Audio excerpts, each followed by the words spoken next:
नमस्कार, बहुत स्वागत है आपका। मैं हूं आपके साथ सुमित शर्मा। ग्वालियर से बड़ी खबर है, जहां विधानसभा चुनाव से पहले हथियार तस्करों पर बड़ी कार्रवाई हुई। ग्वालियर क्राइम ब्रांच ने हथियारों का जखीरा पकड़ा है। बड़वानी के हथियार तस्कर से 15 अवैध पिस्टल बरामद किए गए हैं। बड़वानी के सेंधवा का रहने वाला है आरोपी गोपाल सिंह।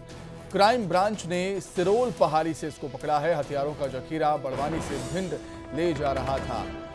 आरोपी ग्वालियर चंबल में 15,000 रुपए में खपाता था पिस्टल। तो बड़ी मात्रा में हथियारों का जखीरा बरामद किया है पुलिस ने। बड़वानी के हथियार तस्कर से 15 अवैध पिस्टल बरामद किए गए। ग्वालियर से बड़ी खबर, विधानसभा चुनाव से पहले हथियार तस्करों पर बड़ी कार्रवाई की पुलिस ने। ग्वालियर क्राइम ब्रांच ने हथियारों का जखीरा पकड़ा है। बड़वानी के हथियार तस्कर से 15 अवैध पिस्टल बरामद किए गए हैं।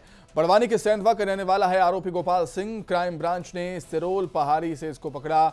हथियार का जखीरा बड़वानी से भिंड ले जा रहा था। ये आरोपी ग्वालियर चंबल में 15,000 रुपये में खपाता था पिस्टल।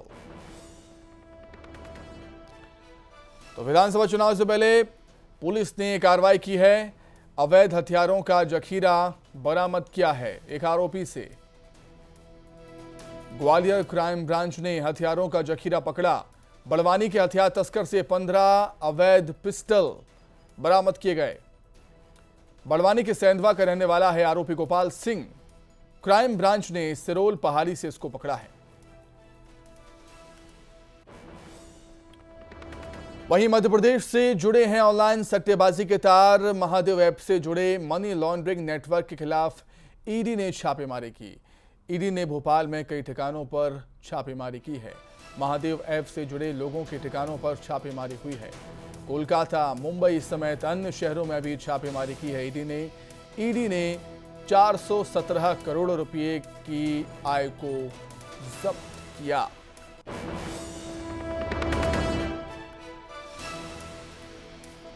तो मध्य प्रदेश से ऑनलाइन सट्टेबाजी के तार जुड़े हैं। महादेव ऐप से जुड़े मनी लॉन्ड्रिंग नेटवर्क के खिलाफ ईडी ने छापेमारी की। ईडी ने भोपाल में कई ठिकानों पर छापेमारी की है। महादेव ऐप से जुड़े लोगों के ठिकानों पर छापेमारी की गई है। कोलकाता, मुंबई समेत अन्य शहरों में भी ईडी ने दबिश दी और ईडी ने 417 करोड़ रुपए की अपराध आय को जब्त किया। तस्वीरों में देख सकते हैं, बड़ी मात्रा में कैश और ज्वेलरी ईडी ने जब्त की है। महादेव ऐप से जुड़े मनी लॉन्ड्रिंग नेटवर्क के खिलाफ ईडी ने छापेमारी की। भोपाल के भी कई ठिकानों पर ईडी ने दबिश दी, छापेमारी की।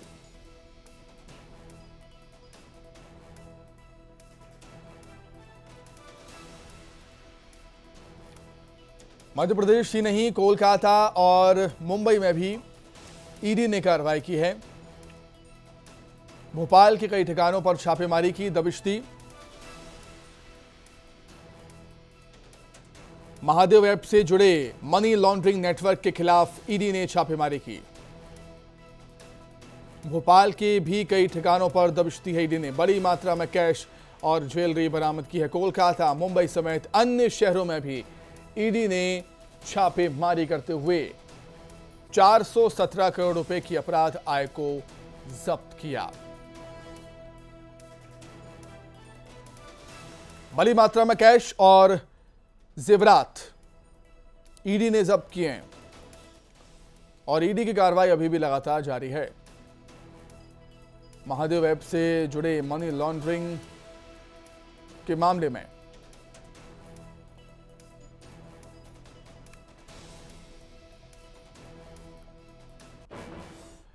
अधिक जानकारी के लिए सीधे हम राजधानी भोपाल का रुख कर देते हैं। क्या कुछ हो रहा है फिलहाल वो हम जानेंगे। शैलेंद्र, मध्य प्रदेश ही नहीं, कोलकाता, मुंबई और अन्य शहरों में भी ईडी ने कार्रवाई की है। फिलहाल भोपाल में किन किन ठिकानों पर छापेमारी की है और क्या कुछ अभी तक निकलकर सामने आ रहा है इस कार्रवाई के दौरान? शैलेंद्र।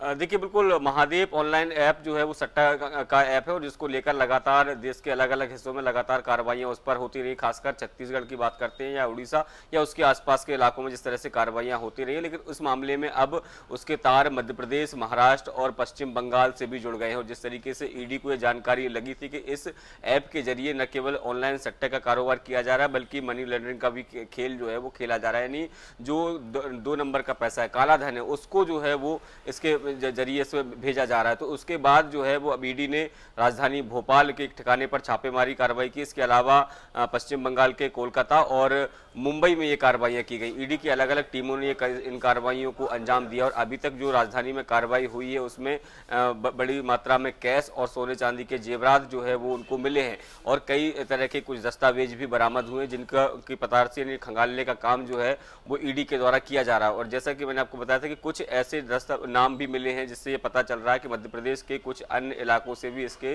तार जुड़े हैं। तो अब जो ईडी की नकेल जो है वो उन इलाकों में जो लोग रह रहे हैं जो इसके ऐप के जरिए मनी लॉन्ड्रिंग का काम करते हैं या ऑनलाइन सट्टा खिलाते हैं, तो ऐसे लोगों पर अब जल्द ही ईडी शिकंजा कस सकती है। इसके साथ ही वो उन लोगों की भी जानकारी पता करने में जुटी कि कौन लोग हैं जो इसके माध्यम से मनी लॉन्ड्रिंग का करते थे और कहां से वो पैसा आता था। तमाम जो जानकारियां जुटाने में फिलहाल ईडी की टीम जुटी हुई है। जी ठीक है शैलेंद्र, आपका बहुत शुक्रिया, जुड़ने के लिए आपका बहुत धन्यवाद। तो चलिए अब आगे बढ़ेंगे। छतरपुर से बड़ी खबर, जहां सजा याफ्ता कैदी जहूर की गोली मारकर हत्या कर दी गई। सेंट्रल जेल से 15 दिन की पैरोल पर यह घर आया हुआ था और पुरानी रंजिश में हत्या को अंजाम देने का शक है। सिटी कोतवाली थाना इलाके की यह घटना बताई जा रही है। पुलिस हर एंगल से मामले की जांच कर रही है। पुलिस ये जांच कर रही है कि किसने जहूर को गोली मारी है। छतरपुर से बड़ी खबर, सजा याफ्ता कैदी जहूर की गोली मारकर हत्या कर दी गई। सेंट्रल जेल से 15 दिन की पैरोल पर यह घर आया हुआ था, तभी इसका मर्डर हो गया।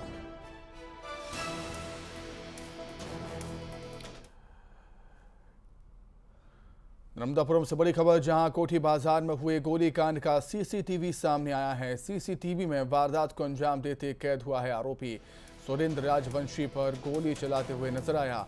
11 सितंबर की घटना है जब सुरेंद्र राजवंशी पर हमला हुआ था।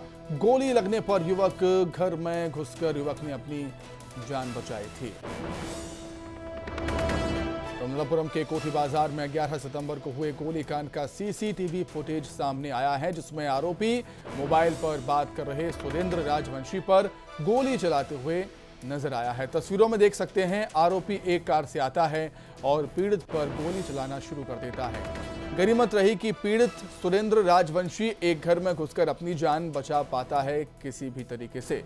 वहीं भीड़ लगते देख है गोटमार मेला। अब तक घायलों की संख्या 20 हुई है। फिलहाल तेज बारिश के चलते मेले पर ब्रेक लगा है। गोटमार मेले की परंपरा शुरू कर दी गई है। हालांकि बारिश बाधा बन गई थी, बारिश ने काफी खलल डाला, लेकिन परंपरा के मुताबिक एक दूसरे पर पत्थर बरसाए गए हैं। कई लोग घायल भी हुए हैं। घायलों की संख्या 20 है। फिलहाल तेज बारिश के चलते मेले को रोक दिया गया है। मेले पर ब्रेक लग गया है।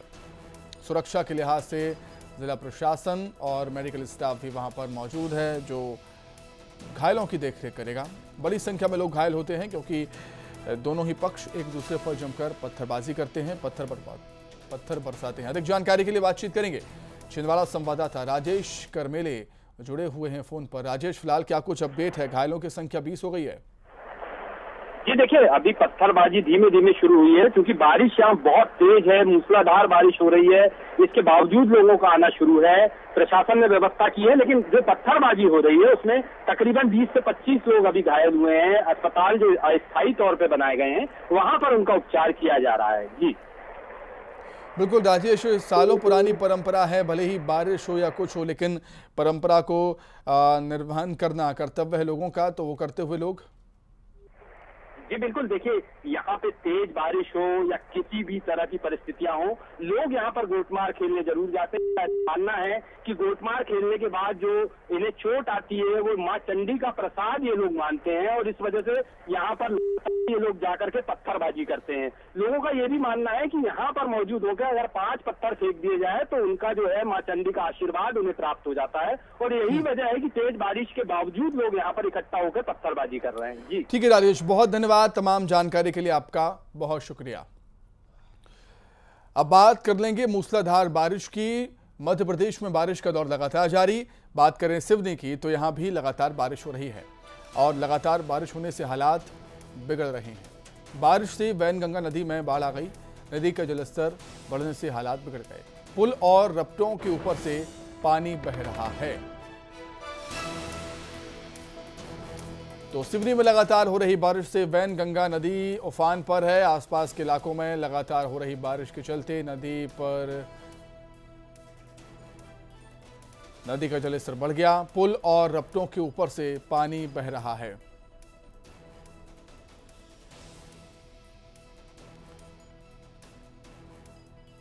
तो मध्य प्रदेश के अधिकांश जिले ऐसे हैं जहां पर जोरदार बारिश हो रही है। एक बार फिर से मानसून एक्टिव हुआ है प्रदेश में और जोरदार बारिश का दौर जारी। सिवनी में लगातार हो रही बारिश से वैनगंगा नदी उफान पर है। आसपास के इलाकों में लगातार हो रही बारिश के चलते नदी पर बना 517 मीटर क्षमता वाले संजय सरोवर बांध का जलस्तर वाटर लेवल बढ़ गया और बांध का वाटर लेवल खतरे के निशान पर पहुंच गया। वाटर लेवल बढ़ता देखते हुए 5 गेट खोल दिए गए हैं और 20,000 क्यूसेक पानी छोड़ा गया है। गेट खोले जाने के बाद सिवनी, बालाघाट और महाराष्ट्र के निचले इलाकों में अलर्ट भी जारी कर दिया गया।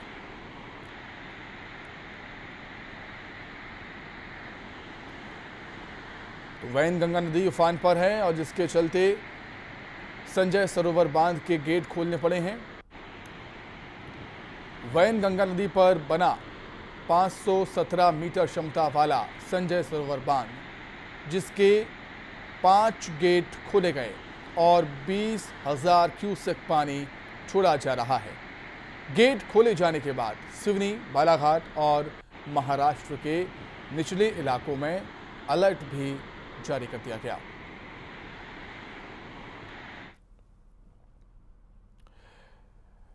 चलिए बात करेंगे डेंगू के कहर की। ग्वालियर में डेंगू का कहर लगातार जारी। डेंगू के 13 नए मरीज मिले हैं यहां पर और ग्वालियर में 5 और अन्य जिलों में 8 मरीज मिले। जिले में डेंगू मरीजों की संख्या बढ़कर हो गई है 143 के पार। जिले में लगातार डेंगू मरीजों की संख्या बढ़ती ही जा रही है।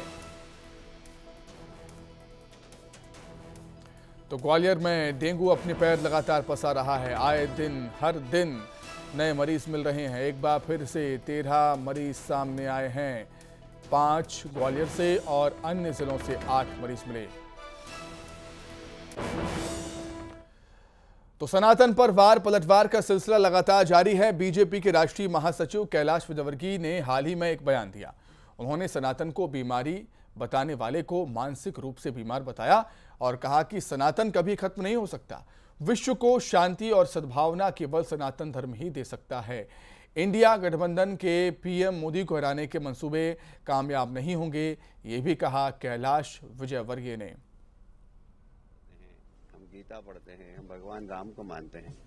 यह प्रश्न जानने की जरूरत है कि 20 तारीख को इनकी बैठक हुई और 22 तारीख को तमिलनाडु के मुख्यमंत्री स्टीफन के बेटे यह कहते हैं कि सनातन धर्म को खत्म कर देना चाहिए, ये बीमारी की तरह है। मैं आपसे पूछना चाहता हूं, हम रामचरितमानस पढ़ते हैं, हम गीता पढ़ते हैं, हम भगवान राम को मानते हैं, क्या ये बीमारी है? हम नदी को माता कहते हैं, हम समुद्र को देवता कहते हैं, हम पवन भगवान की तरफ पूछते हैं। हम ये क्या बीमारी है? ये एक्चुअल में मानसिक बीमारी उन लोगों की जो इस प्रकार के बयान देते हैं। मैं बहुत साफ कहना चाहता हूं, सनातन धर्म कभी भी समाप्त नहीं हो सकता और मोदी जी के नेतृत्व में सनातन धर्म का झंडा सारे विश्व में लगेगा। और इधर बीजेपी की जन आशीर्वाद यात्रा को लेकर कांग्रेस प्रभारी रणदीप सुरजेवाला ने कहा कि बीजेपी में सर्फ टपल वाले हालात हैं। गोडसे के उत्तराधिकारी अब महात्मा गांधी की बात करते हैं। सिंधिया से कहते हैं कि ग्वालियर चंबल मत जाना, जाएंगे तो जूते बजेंगे। राकेश सिंह को प्रभारी बनाकर मंच पर जाने से मना किया। मंच में जाने के लिए वीडी शर्मा को बैरिकेड्स कूदना पड़ रहा है, ये बात कही है सुरजेवाला ने। इनकी सिर्फ फुटबॉल हर रोज आप देख रहे हैं, रिपोर्ट कर रहे हैं, जारी है। ज्योतिरादित्य सिंधिया को तो बोलते हैं ग्वालियर चंबल में मत जाइएगा, वहां जूते बजेंगे। राकेश सिंह को यात्रा का प्रभारी बनाकर 3 दिन मंच पर ही चढ़ने की इजाजत नहीं दी जा रही। वीडी शर्मा जी को अब बैरियर फांदकर स्टेज तक यात्रा में आने की जहमत करनी पड़ रही है। किस प्रकार से अपमानित हो रहे हैं इनके नेता। आगे बढ़ते हैं। जशपुर पहुंचे हैं जेपी नड्डा। बीजेपी की परिवर्तन रथ यात्रा को रवाना वो करेंगे। जशपुर पहुंचने पर कार्यकर्ताओं ने उनका जोरदार स्वागत किया है। तो बीजेपी के राष्ट्रीय अध्यक्ष जेपी नड्डा जशपुर पहुंचे हुए हैं। बीजेपी की परिवर्तन रथ यात्रा को वो रवाना करेंगे। रथ यात्रा को हरी झंडी दिखाएंगे। जशपुर पहुंचने पर कार्यकर्ताओं ने जेपी नड्डा का जोरदार स्वागत किया। तो छत्तीसगढ़ में बीजेपी परिवर्तन यात्रा शुरू करने जा रही है।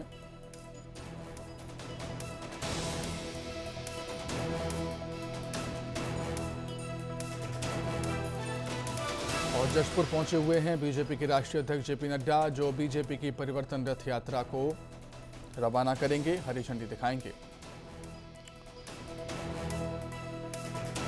तो छत्तीसगढ़ में सत्ता पाने के लिए, सत्ता वापसी के लिए, सरकार बनाने के लिए बीजेपी ने अपनी पूरी ताकत झोंक दी है।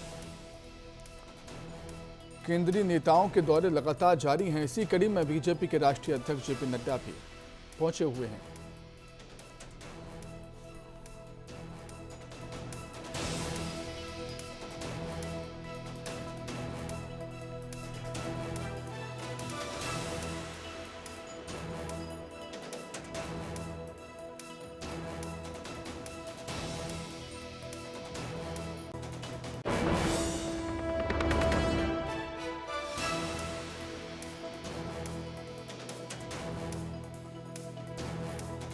देख रहे हैं जब जेपी नड्डा का हेलीकॉप्टर हेलीपैड पर पहुंचा हुआ था।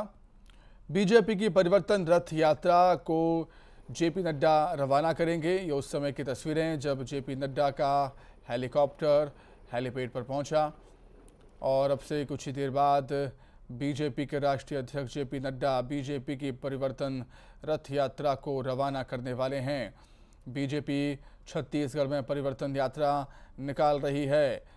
सरकार के खिलाफ परिवर्तन यात्रा की शुरुआत बीजेपी करती हुई और जशपुर से जेपी नड्डा इस यात्रा का आगाज करेंगे। इस यात्रा को हरी झंडी दिखाएंगे, परिवर्तन रथ यात्रा को रवाना करेंगे।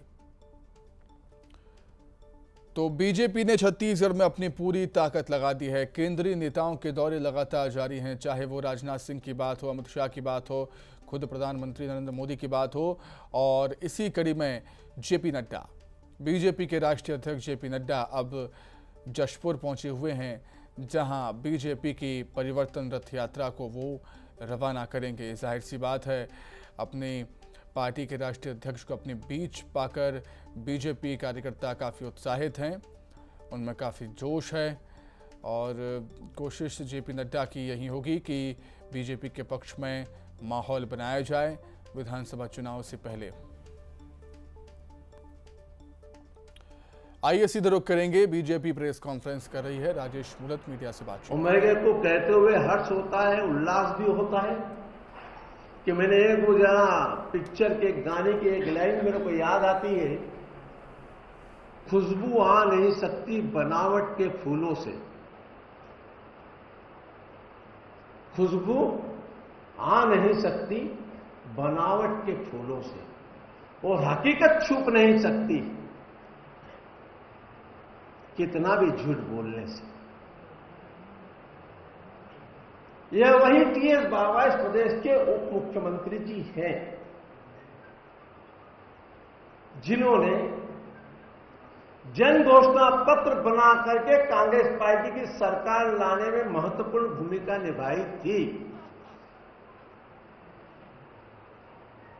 और साल भर पहले इन्होंने ही कांग्रेस पार्टी के अपने मंत्री पद से छोड़ते हुए स्पष्ट कहा कि मैं प्रधानमंत्री आवास योजना और जनता की जिन मांगों को लेकर के मैंने जन घोषणा पत्र बनाया था, मैं उसकी पूर्ति नहीं कर सकता हूं। अपने ट्विटर अकाउंट से लेकर के अपने लेटर हेड के माध्यम से आम जनता के बीच में उन्होंने इस बात को रखा। इसी के साथ ही फिलहाल इस बुलेटिन में इतना ही। खबर लगातार जारी है। नमस्कार। जारी ग्वालियर से सीएम शिवराज ने राशि